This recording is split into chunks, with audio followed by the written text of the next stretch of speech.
पूर्व मुख्यमंत्री 2024 के एक ऐसे नायक जिन्होंने उत्तर प्रदेश में बीजेपी के लिए सबसे बड़ा अड़चन पैदा किया, जिनकी पार्टी 37 सीटों के साथ देश की तीसरी सबसे बड़ी पार्टी बनी, उनके अध्यक्ष अखिलेश यादव जी का तालियों के साथ एजेंडा आज तक में अभिनंदन है। मेरा पहला प्रश्न वही होगा जो हमने सेशन का नाम भी रखा है, अखिलेश जी, कि क्या 27 में सत्ता मिलेगी? क्या 2024 में लोकसभा चुनाव में जो उत्तर प्रदेश में आपने कमाल किया था वो मोमेंटम बरकरार रहेगा 27 तक? मैं सबसे पहले आपका धन्यवाद देता हूं कि आपने इस कार्यक्रम में मुझे बुलाया, और स्वागत इसलिए आपने तेज कराया जिससे कि आपके सवाल मेरे कान तक न पहुंचे। जो जनता का फैसला इस चुनाव में था, 27 में भी वही परिणाम आएगा, और उससे बेहतर परिणाम जनता इस बार देगी, क्योंकि सरकार को देख रहे हैं वो जिन मुद्दों की वजह से भारतीय जनता पार्टी हारी है, अभी उन मुद्दों का भी समाधान भारतीय जनता पार्टी नहीं कर पा रही है। किसान के सवाल पर भारतीय जनता पार्टी चर्चा नहीं करना चाहती है। ये वही भारतीय जनता पार्टी है जिसने किसानों के लिए कहा था कि हम आपकी आय दोगुनी कर देंगे। अर्थव्यवस्था को अगर आप विकसित भारत तक पहुंचाना चाहते हैं तो बिना किसान की आय बढ़ाए आप दुनिया में विकसित भारत कैसे बनाएंगे? और जिस देश में इतने बड़े पैमाने पर बेरोजगारी हो, जहां अग्निवीर जैसी नौकरी आधी अधूरी नौकरी हो, तो वहां पर नौजवानों का भविष्य क्या होगा? आज का नौजवान सपने देख रहा है, एक अच्छी नौकरी मिल जाए, सम्मान का उसको रोजगार मिल जाए, वो सपने देख रहा है। आज कोई भी सरकार कोई बात छिपा नहीं सकती है। आज के जो युग में हम जिस तरीके से जी रहे हैं, हर चीज़ें हर एक को पता है। तो अभी भी उन सवालों का जवाब भारतीय जनता पार्टी ने नहीं ढूंढा है। महंगाई का सवाल वैसा ही का वैसा है जैसे पहले था। कोई परिवर्तन भारतीय जनता पार्टी के फैसलों में नहीं आया है, और उन फैसलों पर चर्चा न हो, इसीलिए भारतीय जनता पार्टी जानबूझ करके नए नए मुद्दे लेकर के आती है, जिससे कि बुनियादी जो सवाल है उन पर चर्चा ना हो। हरियाणा का चुनाव सबसे पहला चुनाव था 2024 के लोकसभा के बाद, और वहां पर जो कांग्रेस ने 5-5 का ड्रॉ कर दिया था 10 सीटों पर, वो विधानसभा आते आते बिखर गया और बीजेपी को हिस्टोरिक विन वहां मिल गया। हरियाणा में बीजेपी की जीत का एनालिसिस आपकी नजर में क्या है? क्या कांग्रेस पार्टी से कोई चूक हुई, या बीजेपी ने कुछ ऐसा ट्रम्प कार्ड खेला कि उनकी जीत हुई? क्योंकि हरियाणा का चुनाव दिल्ली के करीब, बिल्कुल करीब चुनाव था।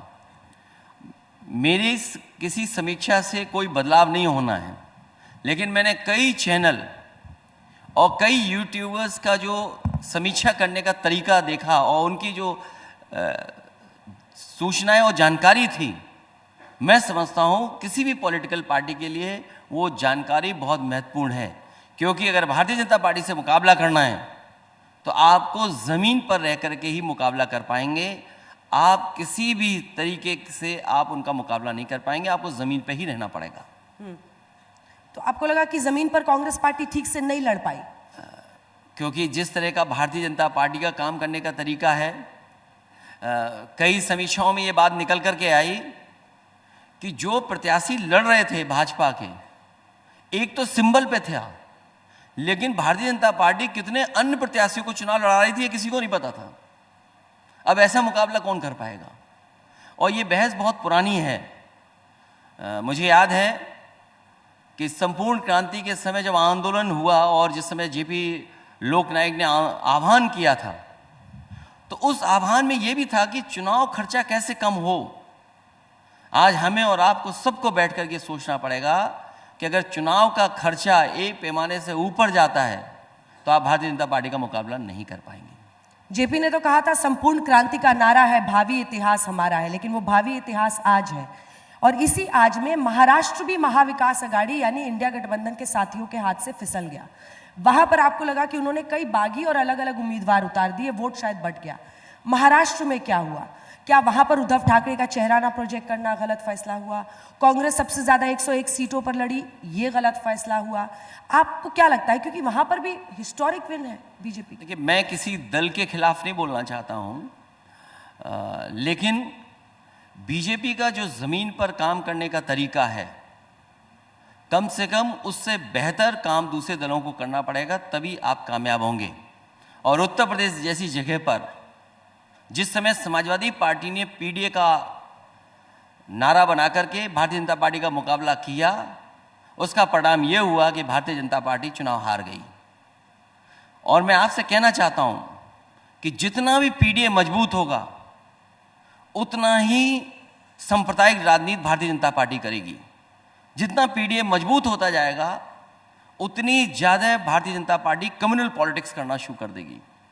तो महाराष्ट्र में जो परिणाम आए हैं, किसी को नहीं पता था कि महाराष्ट्र में ऐसे परिणाम आएंगे, लेकिन जो हार है उससे सीखना चाहिए और हार को स्वीकार कर करके आगे की लड़ाई की तैयारी करनी चाहिए। लेकिन वही बांग्लादेशी घुसपैठियों का मुद्दा झारखंड में नहीं चला, वहां पर हेमंत सोरेन इंडिया गठबंधन की सरकार बनी। देखिए, हर स्टेट के अपने मुद्दे होते हैं और कई बार अपने भावनात्मक इमोशनल कुछ इश्यूज ऐसे होते हैं जिससे लोग जुड़ते हैं।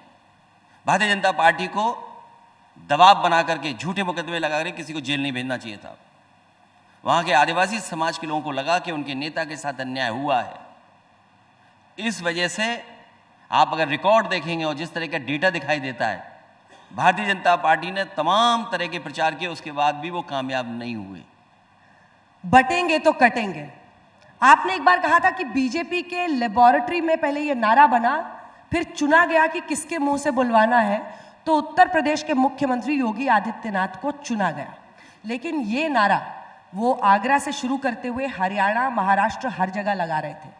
और बीजेपी कह रही है कि एक है तो सेफ है, बटेंगे तो कटेंगे। हिंदू एकजुट हो गए हैं, अब वो जाति पर नहीं बटेंगे। मैंने इसीलिए कहा आपसे कि जितना पीडीए का नारा हम लोग मजबूत करेंगे उतना ही भारतीय जनता पार्टी की कम्युनल पॉलिटिक्स होगी।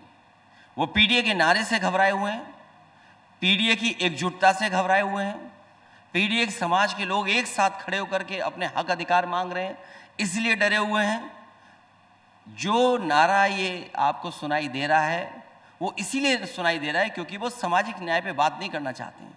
जिस तरीके से नौकरी रोजगार उत्तर प्रदेश के लोगों को मिलना चाहिए था वो नहीं मिल पाया, जो इंफ्रास्ट्रक्चर बन जाना चाहिए था। और सोचिए, देश के प्रधानमंत्री वहाँ हैं, अभी देश के प्रधानमंत्री जी कुंभ के आयोजन की तैयारियों को देखने गए थे, वहाँ पे शुरू होना है कुंभ।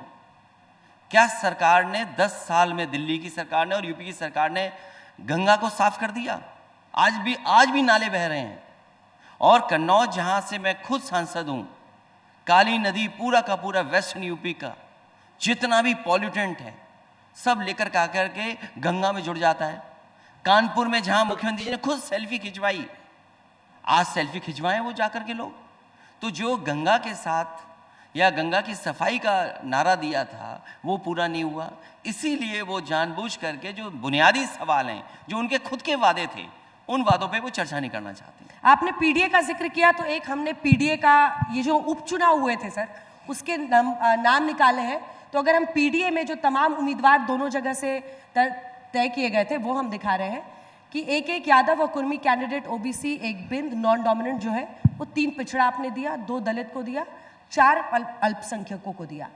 आप ए से कई बार, मुझे अगर मैं सही हूं तो आपकी पार्टी के नेताओं ने बताया कि ए से आप आधी आबादी भी कहते हैं, अल्पसंख्यक भी कहते हैं, अगड़े भी कहते हैं, लेकिन सिर्फ 4 अल्पसंख्यकों को। अब इसकी काट बीजेपी ने कैसे ढूंढी उपचुनाव में? 5 पिछड़ा, जिनमें एक Yadav Kurmi dominant caste OBC, फिर 3 नॉन डोमिनेंट ओबीसी उन्होंने पाल, निषाद और मौर्य को दिया, 1 दलित और अगड़ा उन्होंने 3 दे दिया, 2 ब्राह्मण, राजपूत, उनका तो डिक्लेयर्ड है अगड़ा वाला। तो क्या उन्होंने आपके पीडीए की काट खोज ली क्योंकि उपचुनाव में उनकी परफॉर्मेंस बेहतर हो गई? आपने इस तस्वीर में थोड़ी कमी छोड़ दी। जो अभी तस्वीर दिखाई दे रही है स्क्रीन पर, उसमें आपने कमी छोड़ दी। अगर आप पुलिस भी लगा देते बगल में तो शायद पूरी हो जाती तस्वीर। आप बाबा साहब भीमराव अम्बेडकर जी ने और लोकतंत्र में हमें वोट का अधिकार मिला है। इलेक्शन कमीशन हर बार ये प्रचार करता है कि ज़्यादा से ज़्यादा लोग बाहर निकलें, वोट डालें आकर के। वो इलेक्शन कमीशन सुनिश्चित कराता है। तो ये तस्वीर अधूरी है। अगर आप पुलिस की भी लगा देते तस्वीर तो ज़्यादा अच्छा होता। और दूसरी बात मैं आपसे कहना चाहता हूँ, ये तो आपने दिखा दिया कि हमने पीडीए में इनको टिकटें दी, इनको छोड़ दिया, इनको नहीं दे पाया। एक काम आप करिए मेरी मदद के लिए और देश की जनता की मदद के लिए। बीएलए, बीएलओ, सबसे छोटा अधिकारी होता है बीएलओ इलेक्शन कमीशन का।